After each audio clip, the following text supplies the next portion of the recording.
Hello, in front of me I've got Opel Astra. In this video I'll show you all safety features installed in this car. Let's start with driver's doors.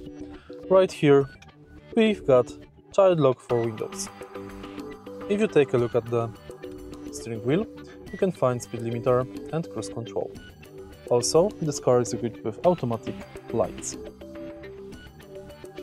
Take a look in the center of the car. This car is equipped with electric parking brake, eco mode, traction control and stabilization control, parking sensors. If you go to settings of the car, you can manage collision detection systems, lighting, exit lighting and vehicle locator lights, and you can manage automatic locking, unlocking of the doors. This car is also equipped with multiple airbags and navigation. If you find this video helpful, please like, comment and subscribe.